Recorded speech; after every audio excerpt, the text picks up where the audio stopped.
Hello, Professor. Hello, fellow students. This is Government 635, the Presidency, Week 1.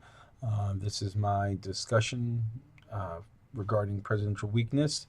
And definitely want to say this is probably one of the most exciting times to be discussing the president and the presidency, regarding the historical content and some of the current context, and definitely hope to learn more about it. But as far as presidential power and Neustat's view of presidential weakness, the first question is Neustat's view of presidential weakness still valid today? And I'm going to say yes. The power to persuade is perhaps uh, probably one of the most important aspects of the presidency and that Neustadt writes about. So, uh, in the power of the United States government is vastly dispersed, and the president can't simply just command and control and receive.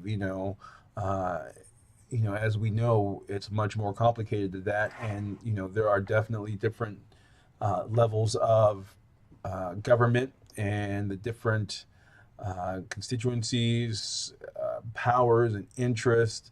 The president is only one man, and one man can't get things done. Uh, the president must use his power to persuade others in what's the best interest of the country. As definitely in in one of the chapters, the president's advantages are checked by other people, hence checks and balances. That relationship, is definitely being pulled in different directions. And his or her relationships are mutual dependent.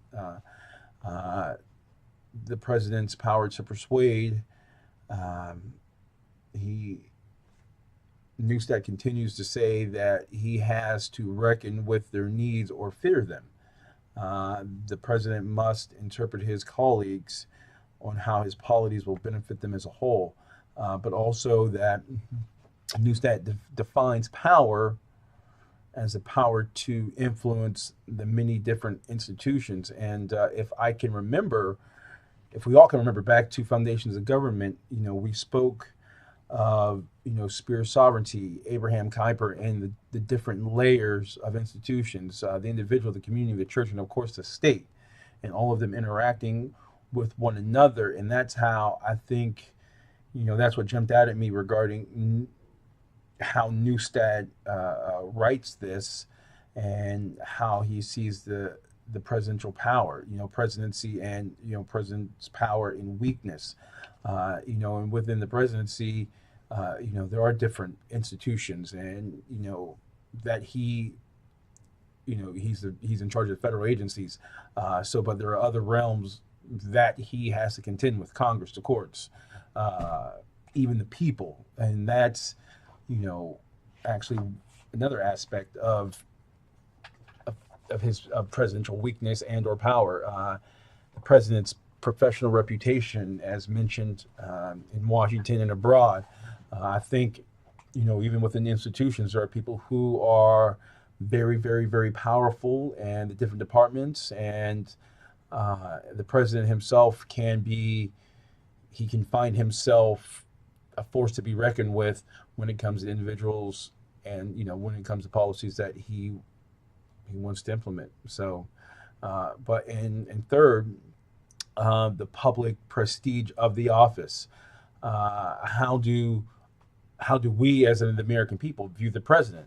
I even think even recent the Pew Center polls, showed a unfavoring view right now of the current president.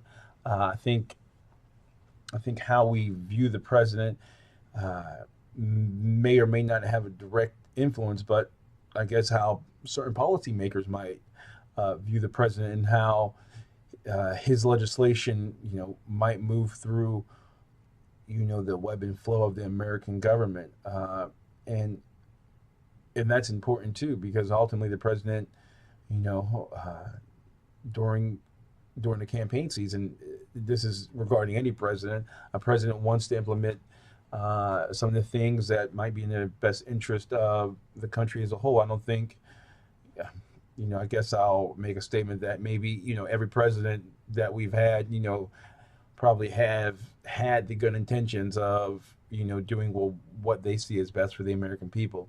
And, that public perception of how that might get navigated from the top down is important.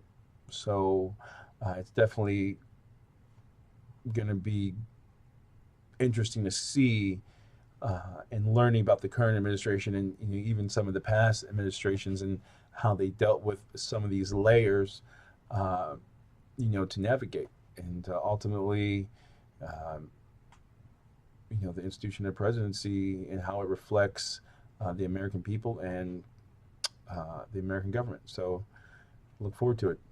Thank you very much.